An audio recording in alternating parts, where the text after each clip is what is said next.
everyone, welcome back to our channel গ্রামীণ Discovery.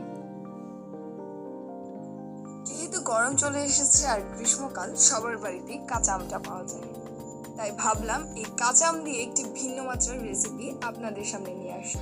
কথা না বলে শুরু করা যাক আজকে আমের রেসিপিটা। এখন আমরা দেখাবো কিভাবে আমের জুসটা তৈরি করতে হয়। প্রথমে আমগুলোকে ভালো করে ছিলে নিতে হবে। আমগুলো ছিলে নেওয়ার পর ভালো করে পানি দিয়ে ধুয়ে নিতে হবে। আমগুলো ধুয়ে নেওয়া হয়ে গেলে কাটিং বোর্ডের সাহায্যে আমগুলোকে কেটে নিতে হবে। যেহেতু আমি এগুলোকে ব্লেন্ড করব, তাই আমি এগুলোকে কিউব কিউব করে কেটে নিলাম। আমি এখানে ফ্লেভারের জন্য পুদিনা পাতা এবং ধনে পাতাটা ব্যবহার করছি।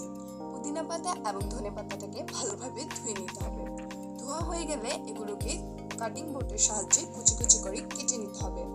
যারা একটু টক ঝাল মিষ্টি পছন্দ করেন তারা এই জুসটাতে মরিচ অ্যাড করতে পারেন। আমি এখানে কাঁচা মরিচ ব্যবহার করছি, যেহেতু আমি ঝালটা একটু পছন্দ করি, তাই আপনারা আপনাদের স্বাদ মতো কাঁচা মরিচটা ব্যবহার করতে পারেন। কাঁচা মরিচগুলোকেও আমি কাটিং বোর্ডের সাহায্যে কিউব কিউব করে কেটে নিলাম।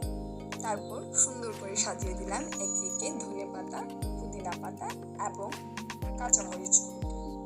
এই জুসটা তৈরি করতে আমার আরও লাগবে স্বাদ মতো লবণ, স্বাদ মতো চিনি এবং স্বাদ মতো বিট লবণ।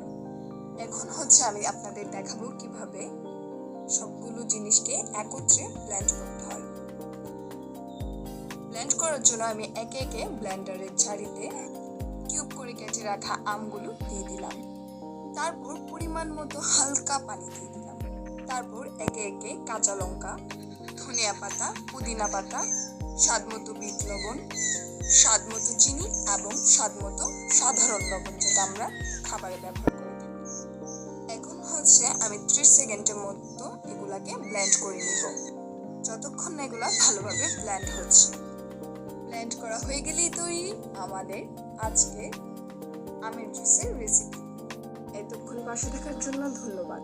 এরকম আরও নতুন নতুন ভিডিও পেতে আমাদের চ্যানেলটিকে সাবস্ক্রাইব করে পাশে থাকা বেল আইকনে ক্লিক করে দিবেন।